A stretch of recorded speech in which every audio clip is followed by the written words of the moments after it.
ṣótán gbàgede ìmọ̀ ó lè ní àwọn Yorùbá nation ò tí wọn ò rọ́nà àbáyọ ìwọ náà wàá rán jáde irọ́ ló pa. Mo ti sẹ́ǹdì ẹ̀ sí Ghana gbọ́ ohun tí wọ́n sọ ọmọ Ghana ni tó tún wà nílùú Germany ń bí báyìí ohun rere obìnrin ni. Ibi tá a ti máa mú àwọn ìròyìn wá fún yín lọ́lọ́kan ọ̀jọ̀kan gbogbo ohun tó ń ṣẹlẹ̀ ní Nàìjíríà àti ilẹ̀ Yorùbá. Tó bá jẹ́ ìgbà àkọ́kọ́ tí yín rèé, ẹ bá wa subscribe, kẹ́ ẹ like, follow, kẹ́ ẹ sì share fídíò yìí, ẹ tẹ bọ́tìn tó dàbí aago kẹ́ ẹ lè mọ̀ tí a bá ti gbé fídíò tuntun jáde. Èyí tá a tún mú wá fún yín lónìí àrà ọ̀tọ̀ ni, ẹ máa bá wa ká lọ. Ọmọ Ghana kan ló sẹ́ndì ẹ̀ sí mi, ló sẹ́ndì ohun sí mi láti 2012. Òun ni gbàgede ìmọ̀ ń gbé jáde tí ń sọ pé Fúlàní ń pa àwọn Nàìjíríà.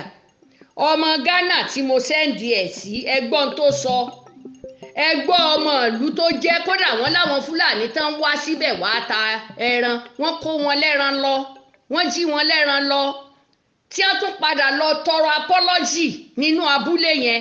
Ṣótán gbàgede ìmọ̀ ó lè ní àwọn Yorùbá nation ò tí wọn ò rọ́nà àbáyọ ìwọ náà wàá rán jáde irọ́ ló pa. Mo ti sẹ́ǹdì ẹ̀ sí Ghana gbọ́ ohun tí wọ́n sọ ọmọ Ghana ni tó tún wà nílùú Germany ń bí báyìí ohun rere obìnrin ni. Magana ya tun dade tun 2012 gaddama ne cikin ƙauyuka. Ẹ máa gbérọ́ jáde, ẹ máa nígbà náà kìnìkan ẹ fẹ́ gbowó. Wọ́n ní òṣòǹjẹ́ ìlú kò sí kan, èyí náà ń bá kírọ́, ẹ̀ ń bá kírọ́. Níbo ni ká ti rówó? Bẹ́ẹ̀ pa Fúlàní ó pa yín. Kí lẹ̀ ń sọ yìí? Kó kù wọ́n kú ọmọ kékeré yóò pa yín.